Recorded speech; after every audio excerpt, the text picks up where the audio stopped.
Assalamualaikum warahmatullahi wabarakatuh. Perkenalkan, nama saya Muhammad Yusuf Fauzi. Saya dari TI 4208 dengan NIM 12011847175. Nah, hari ini saya akan menjelaskan tentang uji independensi chi-square berkaitan dengan ujian akhir semester mata kuliah Statistika Industri nomor 3 ya.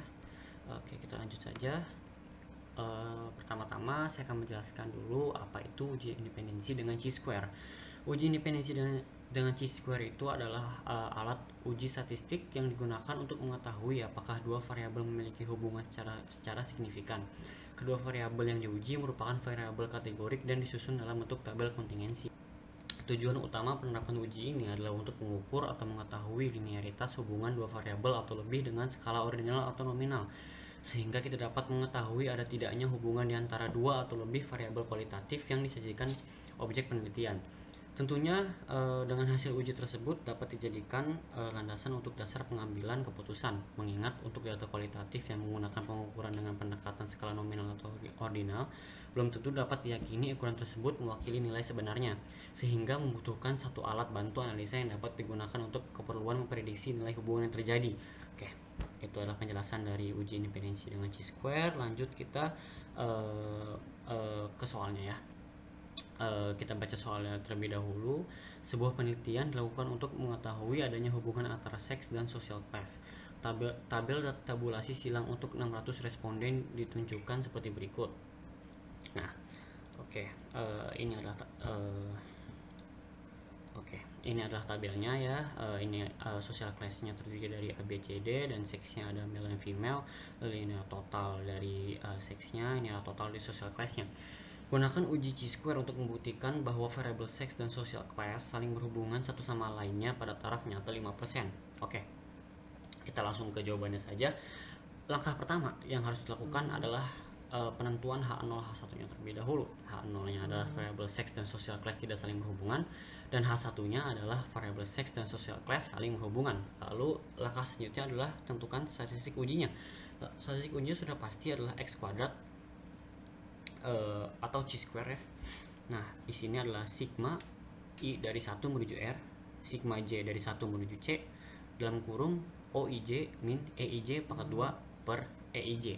Nah, mungkin kalian bertanya-tanya, apa sih OIJ, apa sih EIJ? Nah, saya akan jelaskan. Jadi OIJ itu adalah frekuensi observasi. Sebentar ya, frekuensi observasi. Nah, setiap data yang disajikan dalam tabel kontingensi, nilai untuk setiap sel kombinasi baris dan kolom, jumlah baris dan jumlah kolom, dan jumlah keseluruhannya.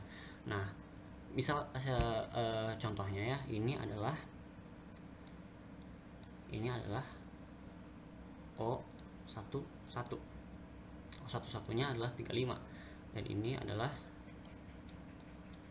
O12, dan seterusnya. Ini adalah O13, O14, dan ini adalah O21.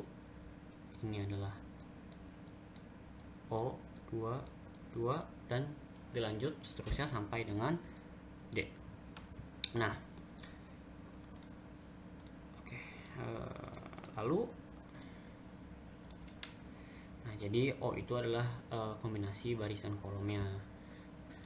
Nah, lalu di sebelah kanan ini, yang ini, maaf ya, sebentar.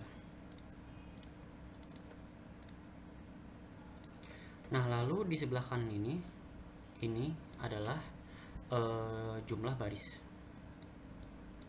atau N I titik. Lalu yang paling bawah ini adalah jumlah kolom atau biasa disebut N I. Dan ini adalah N atau total keseluruhan.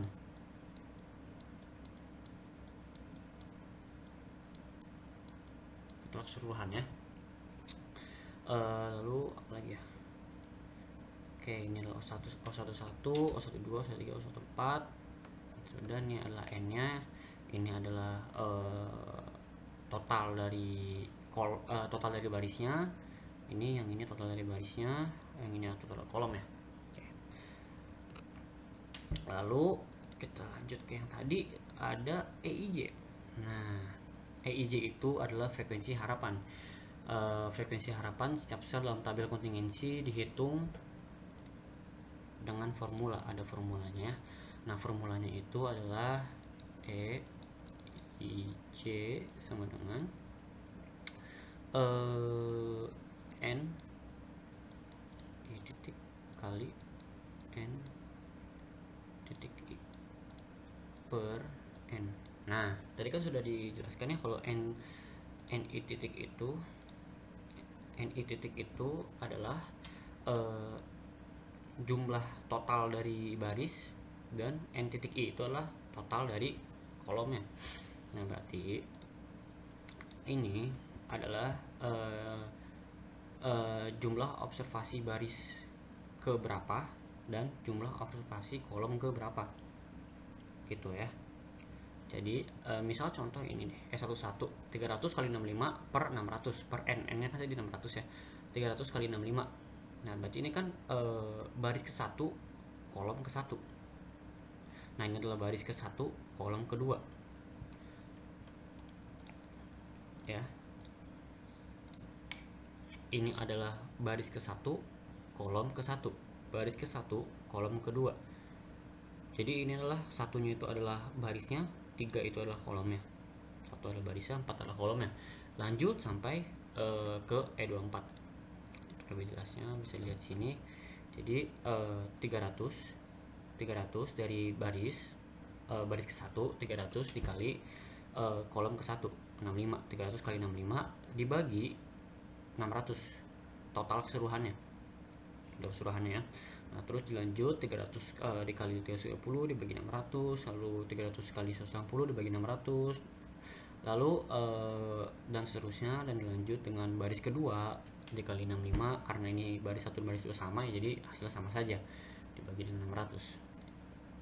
Oke, lanjut lagi ya, dan ini adalah hasilnya 32,5, 165, 90, 12,5 dan seterusnya. Nah, ini adalah formula dari EIJ-nya. Lalu setelah itu kita masukin ke rumusnya, rumus X kuadratnya atau C square-nya. Nah, rumusnya itu adalah kan tadi ya ini. Nah, lalu tinggal masukin aja OIJ-nya 35 minus 32,5 dapatkan dari tadi, nanti dari hasil perhitungan yang sebelumnya, yaitu hasil perhitungan EIJ, dan OIJ itu ya dapatkan dari sini, O11, O12, O13, O14 gitu sampai O24. O24-nya itu kan terakhir 10 minus 12,5 dibagi EIJ-nya, lalu dapat hasilnya 6,334. Lalu tahap selanjutnya, tahap keempat itu adalah kriteria ujinya, isinya 0,05. Rumus V-nya itu adalah R-1 C-1. R-nya itu adalah barisnya, kolomnya itu C-nya itu adalah kolomnya. Jadi tadi kan barisnya ada 2 dan kolomnya itu kan ada 4 ya. Nah, jadi dihitung hasilnya adalah 3. Nah, sehingga dilihat dari tabel C square-nya itu diperoleh maaf, ini salah ya. Ini salah, seharusnya itu adalah 7,815. Karena kenapa saya bisa dapat 12,838 itu karena saya melihatnya itu 0,005 bukan 0,05, jadi salah. Ini yang benernya 7,815. Nah, lalu tolak H0 jika X kuadrat lebih besar sama dengan 7,815. Terima H0 jika sebaliknya. Dan tadi kan sudah didapatkan hasil dari X kuadrat itu adalah 6,334. 6,334 ini kan lebih kecil daripada 7,815, sehingga H0 diterima. Tuh. Nah, jadi kesimpulannya itu berdasarkan data sampel pada taraf nyata 5%, cukup bukti bahwa untuk